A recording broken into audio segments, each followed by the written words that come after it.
Good morning, or evening, or high tea, or whenever you are watching us.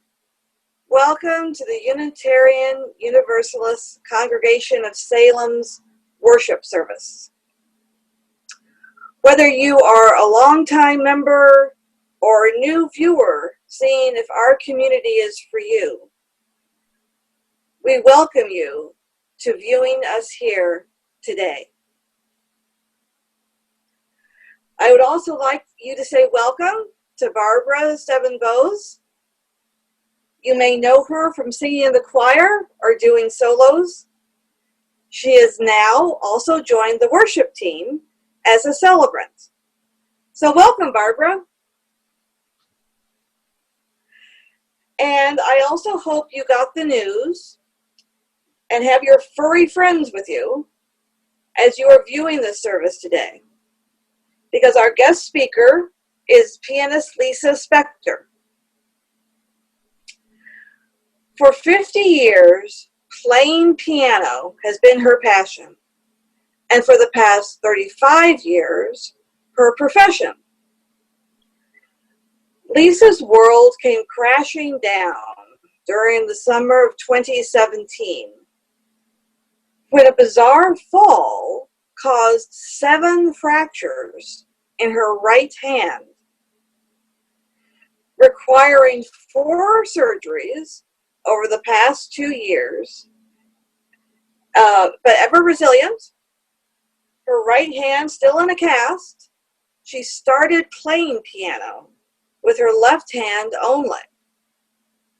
Gradually, as her right hand recovered, she added in some and then more of her right hand into the piano.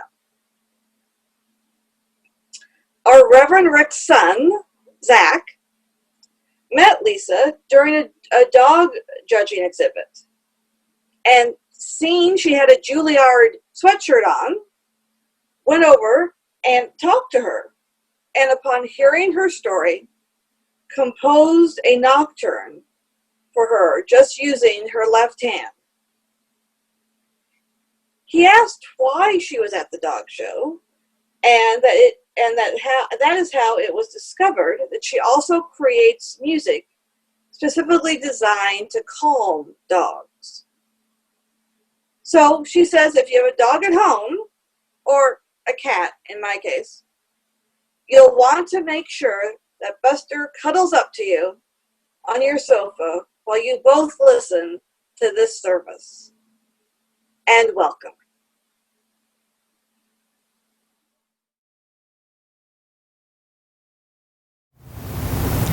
Our opening hymn this morning is number 345, With Joy We Claim the Growing Light.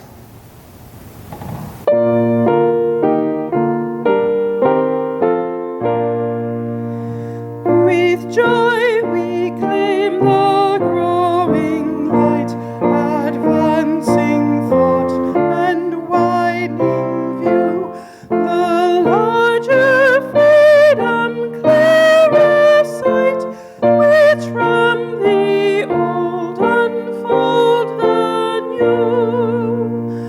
With wider view come loftier goal, with fuller light more good to see, with freedom truer self-control, with knowledge deeper reverence be.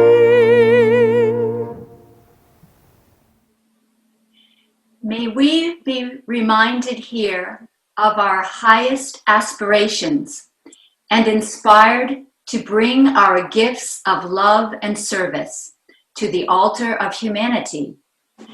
May we know once again that we are not isolated beings, but connected in mystery and miracle to the universe, to this community, and to each other.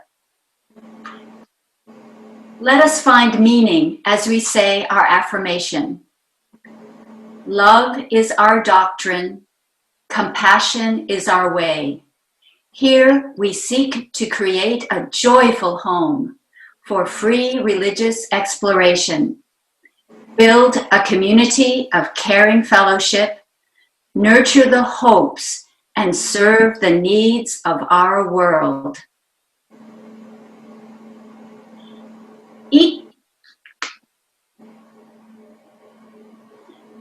Each week, we light 3 chalices.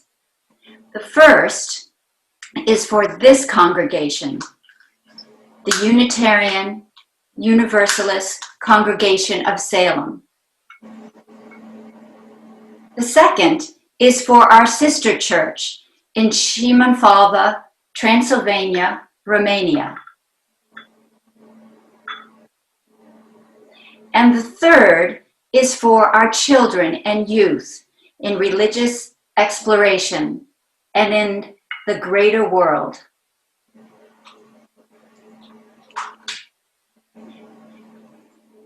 I invite all families to join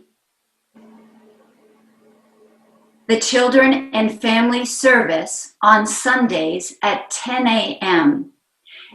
They are still visiting via Zoom.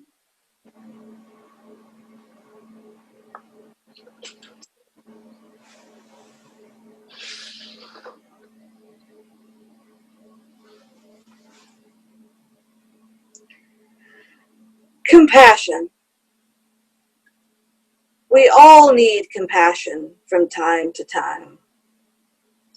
And we all give compassion from time to time to our friends and loved ones. But what about strangers? People we don't know so well. Do we take the time to really listen to their stories? The June Soul Matters Connection Group theme was compassion. And I was asked recently at a Soul Matters Facilitators Connections group to tell a time when someone showed me compassion or I shows compassion to someone. I thought and I thought. And then I remembered how I spent time recently listening to someone's story. It didn't make sense, and it went on and on and on, but I didn't interrupt. I just breathed and listened and started understanding the emotion underneath the story. And this great feeling of compassion swept over me towards this human being and what they had gone through in their life and how they had sorted it out all to make sense for them. When was the last time you really listened or were listened to? How did that experience make you feel? Let us practice the path of listening and compassion in our lives. Compassion is our way. Gratitude. Gratitude. There are so many things to be grateful for in the UUCS community that nurtures, and in these times of physical separation, the need for maintaining the sense of community is even more important.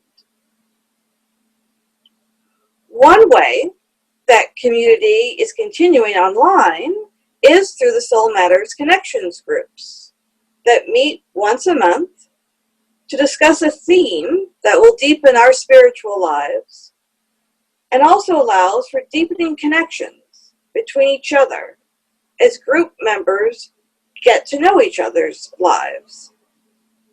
Signing up for next year is starting in a couple of weeks, so be on the lookout via email blasts and the website, and the new groups will start in September. What connections are you grateful for in your life?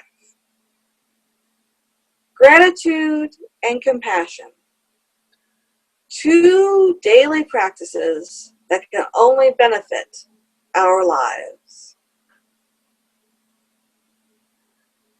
Another way to stay connected with the UUCS community is by you offering your joys and concerns on the website.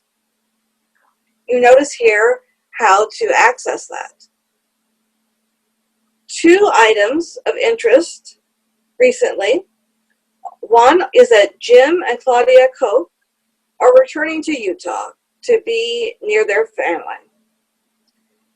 Their kindness, service, and fashion sense will be missed. If you'd like to say goodbye to them, there is a Zoom party July 14th. And look at the website for how to connect to that. Also, Glenn Kay and Harriet Trill celebrated their 58th wedding anniversary, June 17th. So congratulations to them. And thank you for keeping the connections going at UUCS.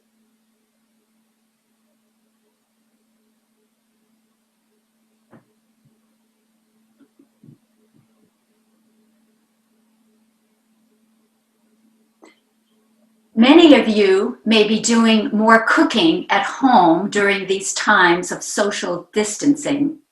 The following is a recipe from Margaret Weiss, who explains, this recipe has been tweaked over time, so adjust as necessary. Sometimes it yields more servings than anticipated. Sometimes it needs a bit more of this ingredient or that. It comes from generations who have gone before me, and I've added my own flavor along the way. So here is a recipe for resilience. In a large pot, add 1 part courage, 2 parts tears of failure and doubt, 1 part deep listening,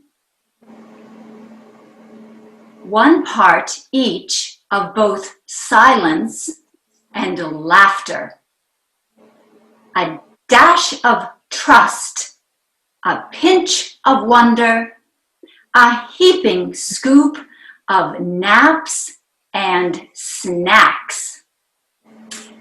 In a separate bowl, mix together family, friends, and those who challenge you to be your best self, those with whom you disagree. Add this slowly to the large pot. Throw in a bay leaf for, whatever it is bay leaves do, and let simmer for as long as you need, which is often longer than you realize or anticipate. Keep the heat at an even temperature, hot enough to cook through, but not so hot it burns the bottom. Can be served at room temperature, warm, or even cold if necessary.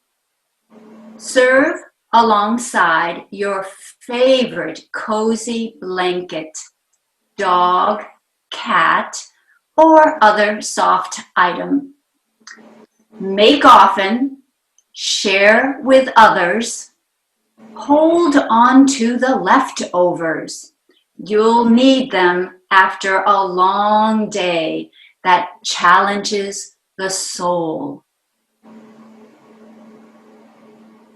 Hi, I'm Lisa Spector. So nice to meet you. I'm here in Half Moon Bay, California, just south of San Francisco.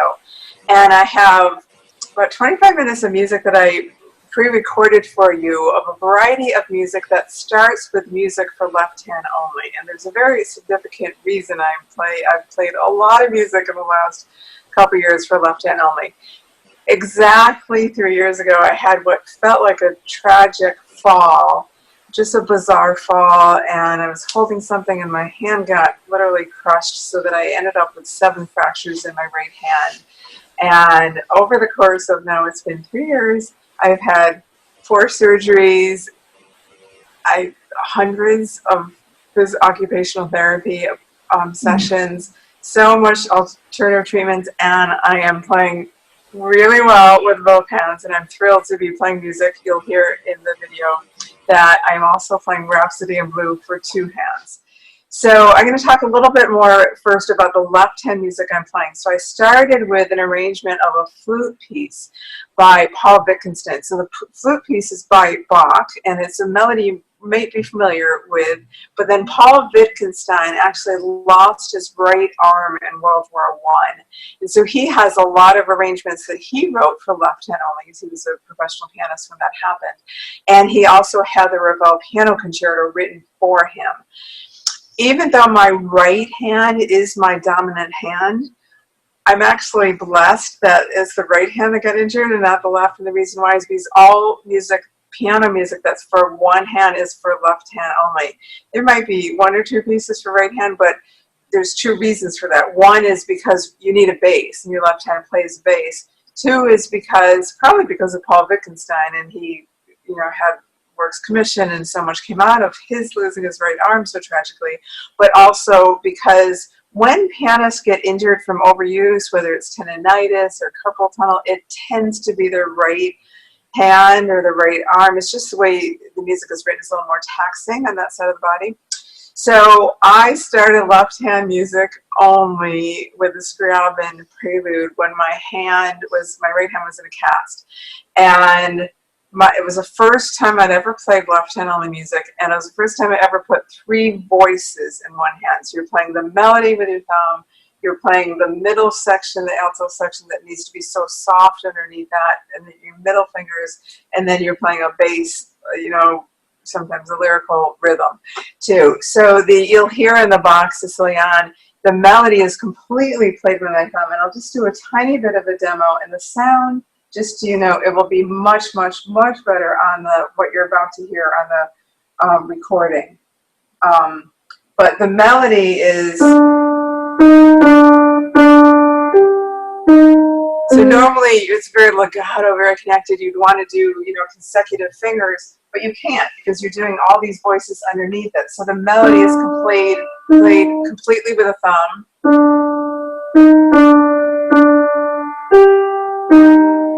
I didn't do that with a thumb. So, and I'm going to add all the voices, and you can see my hand.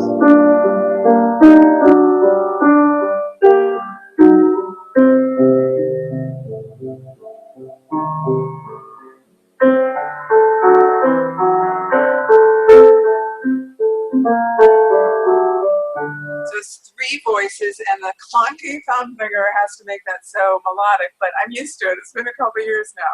So I think it's actually, well, I was told early on, one of my closest friends, a colleague who's a very, very kind pianist, said to me, Lisa, I hope you're not offended, but you've actually become a better musician because of your injury. And I, with tears in my eyes, I said, something happens to you when you almost lose what you had forgotten that you love most in life. And that was my ability to play piano. So while my hand was in a cast, I started learning music for left hand only because I decided making music was going to be a huge part of my recovery. And my statement was play on, no matter what, just play on any way I can. So through learning this left hand music, I do believe my statement actually back was, I won't be a better technician when this is all said and done, but I know I'll be a better musician. So because aside from almost losing what you love, it's caused me to hear music differently. That part of my brain has kind of switched a little bit. So it's helped me just listen more clearly. And then in the program I recorded for you, I go into a piece by a composer that I understand grew up in your neighborhood. So Zach Davis and I met on the dog agility field. So this is my dog, Gina. She's been snoozing to my music, so now you can see my black lab back here. But I was running her an agility trial that Zach was judging, and we got talking and found out we're both musicians. I had no idea he was such a talented composer, and he's written 3 nocturnes for me. One of them actually tells the story of my tragedy, of my fall, and then my recovery. It goes really minor and dark and this crashing chord when I fell, and then goes into this beautiful recovery where the light comes on. It's so gorgeous. That's a longer one that I have on my YouTube channel, but it's not on the pre-recorded video.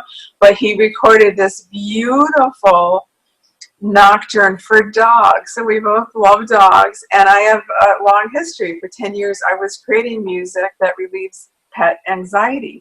So I have new music coming out, and Zach is one of those compositions. While it's not left hand only, it's very bass centric. So there's a very melodic and smooth rolling left hand rhythm to that nocturne. That's the second piece. The first piece, the Bach Siciliano that I mentioned, is also, it's going on my dog album, which is called Doggone Calm. And it's because it's also designed for dogs. Lower frequencies calm the canine nervous system. And then I go into a piece which was so transformative for me, because I grew up on Chopin etudes. Chopin etudes are very challenging studies that are really meant for the concert stage. So while they're technically very challenging, they're also designed to be performed. And my first etude I ever learned was the Aeolian Harp Etude of Chopin. And it has a lyrical melody line in the outer 2 fingers while you have broken chords underneath. So I played that in a recital when I was 11, and when I broke my hand so badly, I decided that would be one of the first pieces I've learned. I thought this will be easier. It's a Godowsky arrangement, so another Polish composer that was born 60 years after Chopin. Chopin was born in 1810, and Godowsky was born around 1870. And he took all of the Chopin etudes and made them into much harder pieces, several for left hand. And so now all the melody is in my thumb again. So what I did for you in this recording is something is significant to me, because I call it the marriage between my hands. I start out with the Godowsky arrangement, and then I go into the 2-handed original. So it starts out with Godowsky, and then it goes into the Chopin, and it's the marriage between my hands. And then I close the program with the beloved Rhapsody in Blue. You're listening to this on July 5th, and so it's still the July 4th holiday weekend. And every year up until my hand accident, I always made a point to play Rhapsody in Blue, whether it was in concert or for myself. And this year I got to play it, getting to play it with 2 hands. It's a little bit of my own arrangement of it, because it's the orchestral version, but I'm not playing with orchestra. So I kind of go back and forth between the piano and orchestra, leave out a few sections to accommodate what the orchestra isn't here for, and then to accommodate what my hand can do. And it kind of just goes along with my whole motto of, forget about being perfect and just make music. And no matter what I do, it may not be perfect. There are some notes I had to leave out because of my hand's limitations. I'm getting there with my full extension, but while I'm getting there, I'm doing what I can. So I leave out some filled in chords, just reach the octaves, and then there might be some notes, but I lead with my heart, because I have learned through this whole really insightful, magnificent journey, is what it's turned into, that I don't actually make music with my fingers. I actually make music with my heart. And I will always be making music with my heart. So I hope you enjoy my music. Thank you.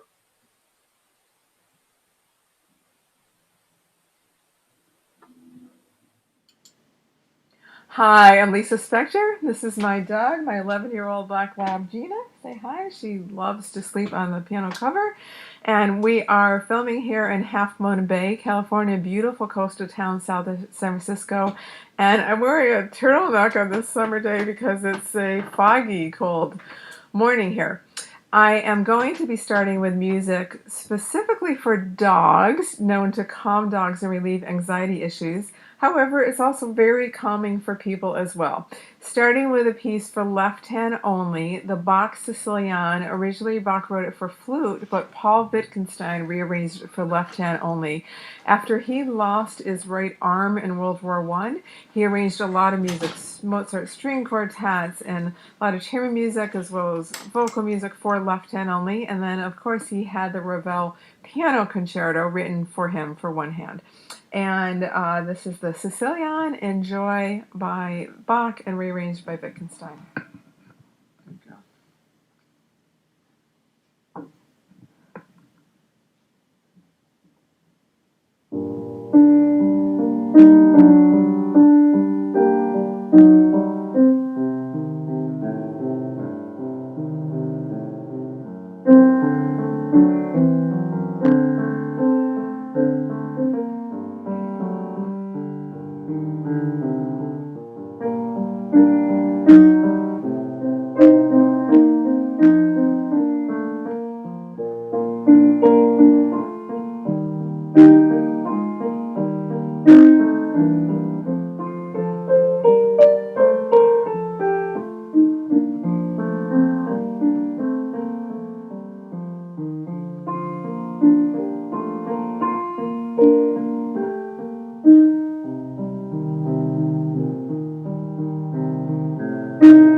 Well, Gina is starting to snore very quietly. How about your dogs at home? Are they chilled out, mellow, curled up with you on the sofa, enjoying? I hope so. I am moving on to a piece by a composer that I understand many of you personally know that grew up in your community. Zach Goluboff Davis I've been so blessed. He's written 3 pieces for me. The first one was a nocturne for 8 fingers, and I had the ability to only use 8 fingers. And then he subsequently wrote 2 more nocturnes. This is very bass centric. It has a lot of bass because it's actually written for dogs, and again, lower frequencies calm the canine nervous system, with an absolutely gorgeous melody.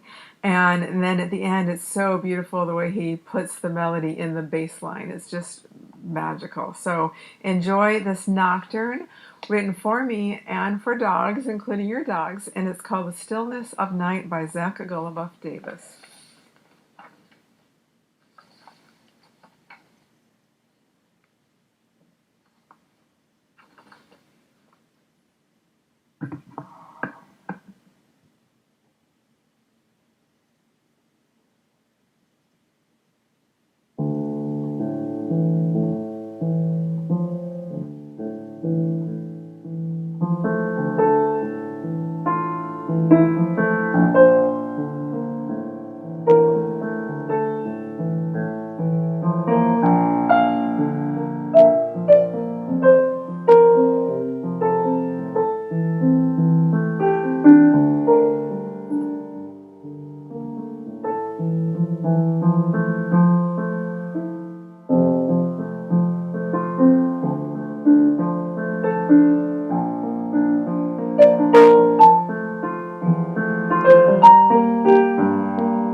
So Gina's snoring a little bit louder now. She's really enjoying this.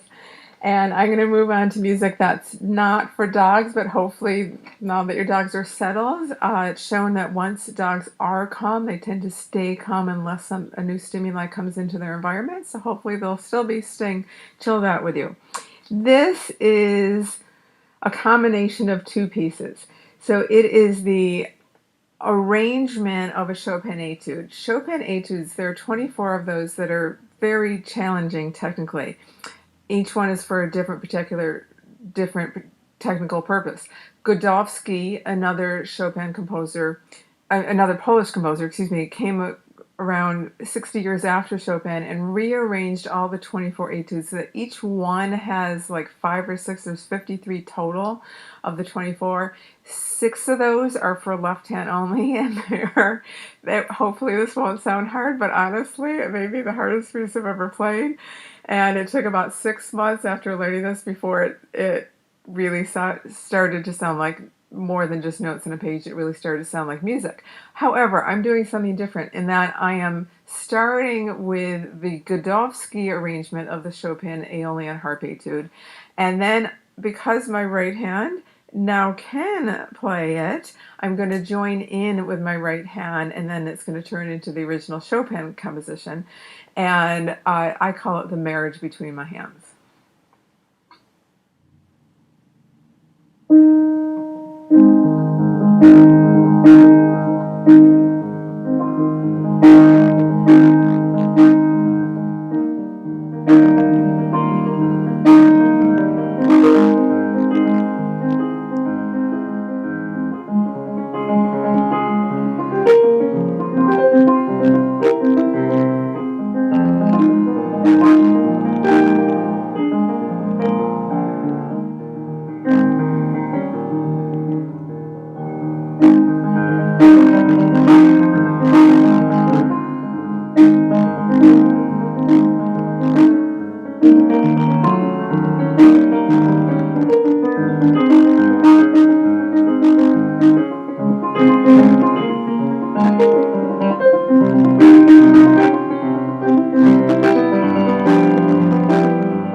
Thank you.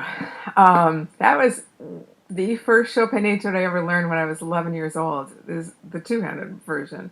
And it took me about a year, and I played it in a recital at the end of the year, and I remember that experience. It was a huge challenge, and I was very grateful I could do it. And I'm more grateful now that I can use two hands for that. So you are watching this on July 5th, the holiday weekend, and every July 4th, I pull out my favorite July 4th piece, the Rhapsody in Blue. And there is no arrangement that I know of for left hand only. So I've put together a version for two hands. So Rhapsody in Blue is written, there's a solo version, which I don't play, and I'm actually playing the orchestral version, but there's no orchestra. So I'm going to go back and forth between playing the piano part and the orchestra part. I'm making some modifications because of my hand recovery, and I'm also making some modifications just because parts that don't sound good don't sound so well without the orchestra part. So this is my own personal rendition of Rhapsody in Blue, and hope it adds to your July 4th weekend.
And she's still snoozing.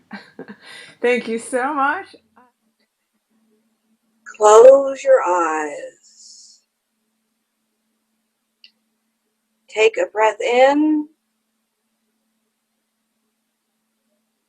and out.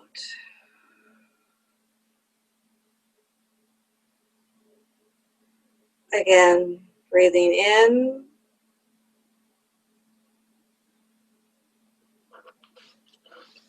and out.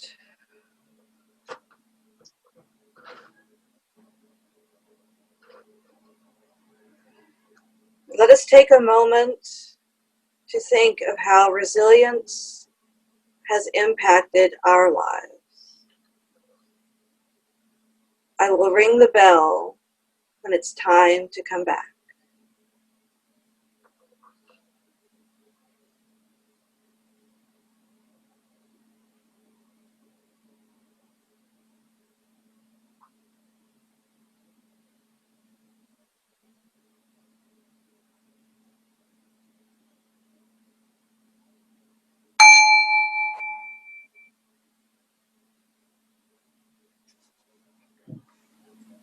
In the words of Mother Teresa, love cannot remain by itself. It has no meaning.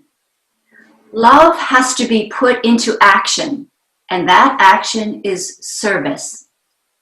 Whatever form we are, able or disabled, rich or poor, it is not how much we do, but how much love we put in the doing. A lifelong sharing of love with others. We support UUCS through our pledges, time, and connections with one another.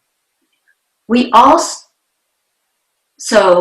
support the Salem community through our year-round donations to the Marion Polk Food Share, and for the month of July, the Oregon Black Pioneers. The Oregon Black Pioneers is a nonprofit founded in 1993 based in Salem that is dedicated to the research and education of the contributions of African Americans to Oregon's history. We extend our special congratulations to the Oregon Black Pioneers on the successful search for their first executive director, Zachary Stocks, who began his work on July 1st. Please send your checks to UUCS or visit the website to donate. Thank you for helping our congregation and the wider community of Salem. Please see on the slide how you can make your generous contribution. Thank you.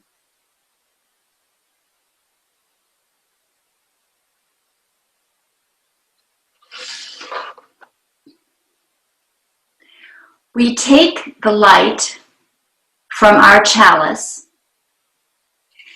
to light the social justice candle as a symbolic reminder of the light and justice we carry into the world.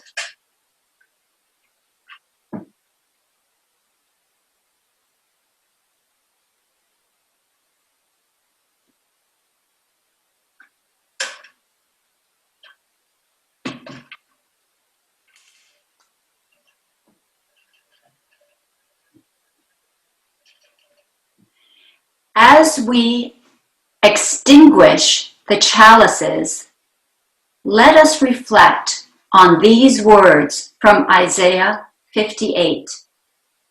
If you remove the yoke from among you, the pointing of the finger, the speaking of evil, if you offer your food to the hungry and satisfy the needs of the afflicted.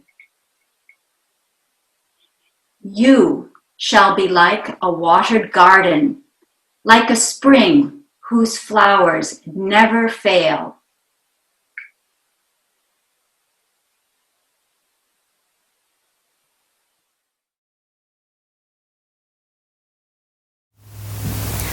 Our closing hymn today is Let All the Beauty We Have Known. It's number 326 in the Gray Hymnal.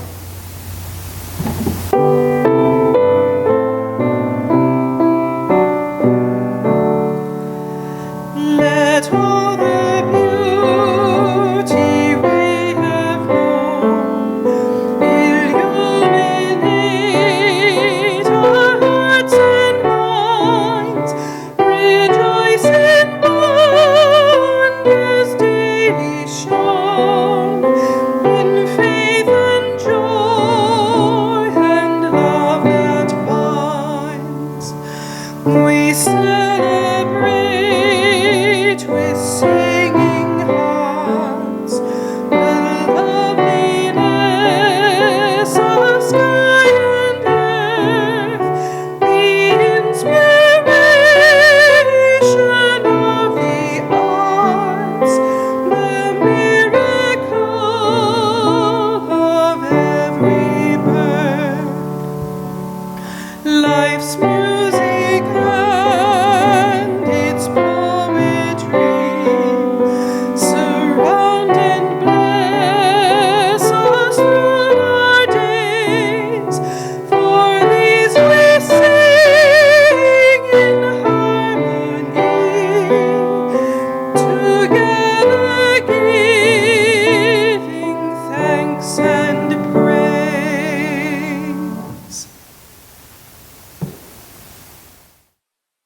Let us imagine joining hands with our community members, guests, family, and friends, saying these words together.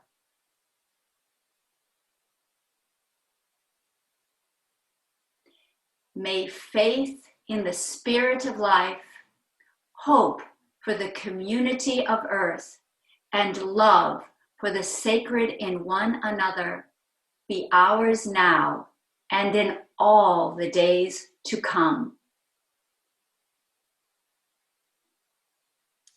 Hi, my name is Emily Doimling, and I am a member of the Salem Zen Center and the UU Compassionate Mind Sangha. We are an affiliated ministry that began with Reverend Rick and a few members of the UUCS community and has grown to its present state over the last 20 or so years. Around 10 years ago, our current teacher, Leanne Nail, was asked to begin offering Zen meditation on a weekly basis. And our current format is a reflection of her 3 decades of Zen study. So you might be familiar with our group as we've offered meditation on Wednesday nights at the church for many years before COVID, as well as occasional day-long retreats on the weekends.